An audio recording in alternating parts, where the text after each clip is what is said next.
aren't very good at attaching RNA polymerase to the template strand. You definitely need these proteins, but in and of themselves, without some assistance, they're not able to attach RNA polymerase to the template strand. So you would say that these transcription factors are necessary, but not sufficient in and of themselves to initiate transcription. To make an analogy, if you want to play a masterpiece piece on the piano, you have to use your left hand and your right hand to play the song. Your right hand by itself is certainly necessary to play the song, but by itself it's not sufficient to play the song. You need your other hand also. And so what I'm saying is there are some other DNA sequences, not in the promoter, outside the promoter, and some proteins that bind to those other DNA sequences that, working together with the transcription factors at the promoter, are what's necessary to attach RNA polymerase to the template strand and give you transcription. And those other DNA sequences are called control elements. So let's take a look at them. Let's see. All right, so there's a view of the gene again with the promoter just upstream of the start codon. These control element DNA sequences, as I said, are not in the promoter, and oftentimes they are very, very far away from the promoter. Sometimes they are 10 kilobases or 50 kilobases, 50,000 bases away from the promoter. Sometimes upstream of the gene, and sometimes downstream of the gene. But the point is they're not even part of the promoter. They're way, way, way far away from the promoter. And finally, right here, we get to them. All right, so these control element sequences in the DNA are often found in clusters. And you refer to a cluster of these control element sequences as an enhancer. Like that. And what happens is there's a type of protein called an activator protein that binds to these enhancers, these clusters of control elements. And it's the activator protein that's going to help initiate the transcription with the RNA polymerase II. All right, so here comes some of these activator proteins. They bind onto their control elements. There's more than one type of activator protein in cells. Here I'm showing them all looking the same, but there's actually, I don't know, probably hundreds of different activator proteins. And each particular activator protein has a binding site for just its own particular DNA sequence, its own particular control element. So they are very specific about what sequence of the DNA they bind to. But eventually the activator proteins all find their control elements, and then they are going to help attach the RNA polymerase to the template strand. Now, if you've been following this along, a question may have arisen in your mind. You might think, well, these things are way far away from the promoter. How in God's name do they help attach the RNA polymerase to the template strand at the promoter if they're 50,000 base pairs away from it? Well, the fact is that the DNA folds, the chromosome can fold over to bring these activator proteins closer to the promoter. Here we go. So here's back at the promoter right here, with its ta-ta box and its cat box and whatnot. The DNA folds over like this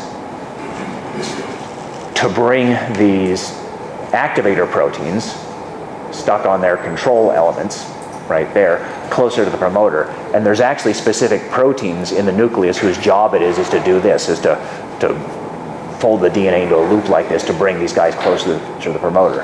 And so once these guys are in the vicinity of the promoter, then that other stuff that we talked about earlier starts happening in the promoter. The transcription factors come along and bind to the ta-ta box and the cat box, that sort of thing. Let's see if I've got that here. There they go. So the transcription factors, which are the purple things here, bind to the ta-ta box and the cat box, and then the activator proteins get involved in the complex also, the cluster also, And only when they're all together, only when the activators and the transcription factors are all dogpiled there at the promoter, are they able to attach the RNA polymerase to the template strand, and you get transcription. So that's what I was saying earlier. These guys are necessary for transcription, but in and of themselves, they're not sufficient. You also need the activator proteins to be part of the complex.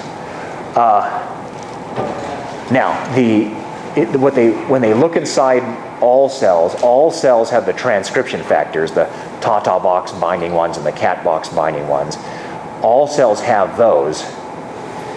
And so you can't really say that they're involved in differential gene expression, because everybody has those, and they don't vary from one cell to the next.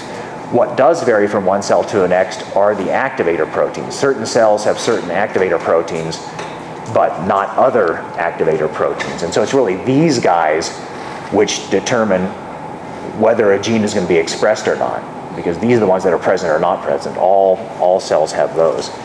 And that's why I said on your notes here, going back a paragraph, that it's the control elements that are really the true regulators of gene expression.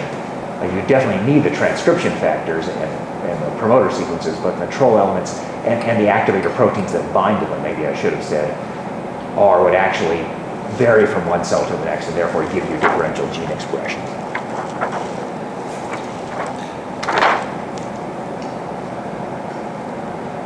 All right, let's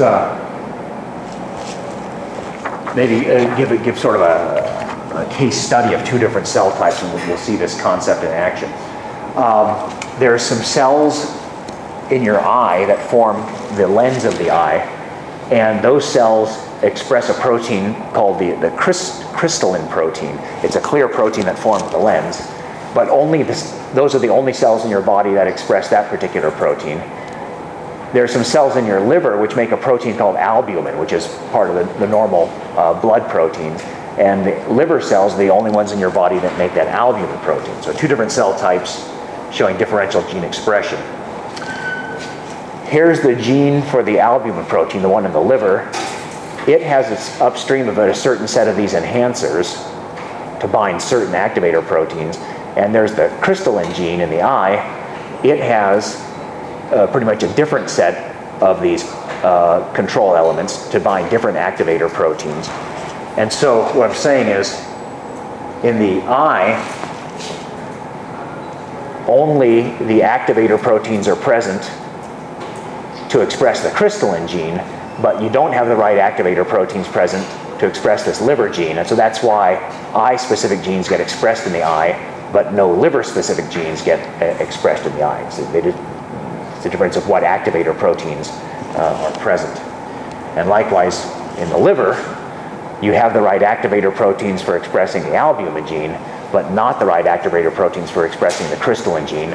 So you get liver-specific expression of genes, but not eyeball-specific expressions of genes in the liver. You buy it? Kind of. Okay, well, I'll tell you what, let's quit for today for the quiz. And then we'll pick this up again on Monday. Remember, on Monday, a quiz on this stuff we just went over.